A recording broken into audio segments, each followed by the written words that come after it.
حضرت ابو ہریرہ رضی اللہ تعالیٰ عنہ سے روایت ہے کہ خاتم النبیین صلی اللہ تعالیٰ علیہ وآلہ وسلم نے فرمایا، جو شخص فساد امت کے وقت میری سنت پر عمل کرے گا اس کو 100 شہیدوں کا ثواب ملے گا۔ سبحان اللہ۔ اچھا دیکھیں، مرآت المناجی میں مفتی احمد یار خان نئی رحمۃ اللہ تعالی علیہ فرماتے کہ فساد امت کے وقت سنت کو مضبوطی سے جو تھامے گا نا، تو اس کا جو ثواب ہے 100 شہیدوں سے زیادہ۔ تو اس کی ایک وجہ یہ بھی ہے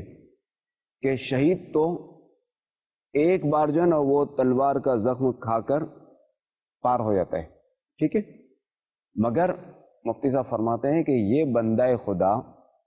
یہ عمر بھر لوگوں کے تانے اور زبانوں کے گھاؤ جو ہے نا یہ کھاتا رہتا ہے، تو لوگ تانے دیتے ہیں، اور یہ شخص جو ہے یہ اللہ اور اس کے آخری نبی صلی اللہ تعالیٰ علیہ وآلہ وسلم کی خاطر سب کچھ برداشت کرتا ہے، تو لہٰذا فرماتے ہیں کہ اس کا جہاد جہاد اکبر ہے۔ جیسے اس زمانے میں فرماتے مفتی صاحب، جیسے اس زمانے میں داڑھی رکھنا اور سود سے بچنا، صحیح کہ بعض کا بندہ نا سودی نوکری اگر نہیں کرتا تو اسے بھی کہا جاتا ہے کہ بھوکا مرے گا کیا، صحیح صحیح کمائے گا کیا، کرے گا کیا، یہ اچھی نوکری ہے، اچھا رشتہ ملے گا۔ یہ اگر چھوڑ دیتا ہے کہ نہیں مجھے سود